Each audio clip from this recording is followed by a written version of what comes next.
Bill McWay has been working with sound professionally for years. Though the NPR contributor's studio is here in Ithaca, he's traveled the world listening along the way. Sarah Horbacewicz spoke with McWay about two loves of his life, heard through the same wavelength. Sound is one of those things that, especially if you talk environmentally, it's the most environmental of our senses, right? Because sound connects us to the world all the way around us. I don't care how good your vision is, you're only going to be able to see out this way, right? But your ears pick up sound in 360 degrees, and you're always listening. You're always connected to the world through your ears. Bill showed me around his studio, that is, his in-home, self-built studio. I took over a bedroom, and Ann had not yet moved up here, and I began building it, thinking. All the walls are treated with absorbent material. These things I built up here in the front and in the rear are these diffusers, because I work in surround sound, and we use the bookcase over here as a diffuser, and this structure here as a diffuser as well. Okay, and how did you learn to build these diffusers? So I see there's a lot of cut wood. Did you cut that yourself? Oh, yeah. Oh, yeah. Took a long time. That's part of the 2 years. Yeah, that's exactly right. Yeah. We sat down in his studio to take a closer look at the equipment he uses for each story that he produces. So what are we looking at? What we're looking at is my digital audio workstation. And in particular, what we're looking at are sound files, surround sound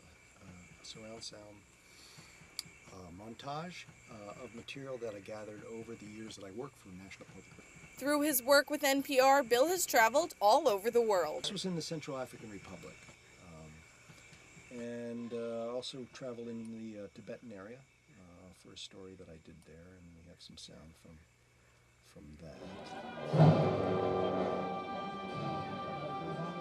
It's a festival going on, and the monks are performing in this courtyard, doing this elaborate dance. Bill credits his career in sound to his wife, Ann, the one who convinced him to face the music of his true passion. He'd be down in the basement studying composition or working on his synthesizers. And so I thought, well, I think that this is what you want to do, so go for it. The person who heard Bill's musical passion the most couldn't actually hear the best. Her foreground-background discrimination is not so good. And so it is interesting that I'm a sound guy, and for Ann, sound is not the sense that she would gravitate to. Closed captioning saved our marriage. He would come into the room, and the first thing he'd do would turn down the TV. So do you ever sign to Bill then? I know you said you know sign language. What would be like one thing that like maybe he's picked up on that you've signed in the past? Stop it. And while Bill has now dedicated his life to working with sound, Ann dedicated hers to helping those who couldn't hear at all. And tell me about your career too then, of working, do you work with deaf children? I did.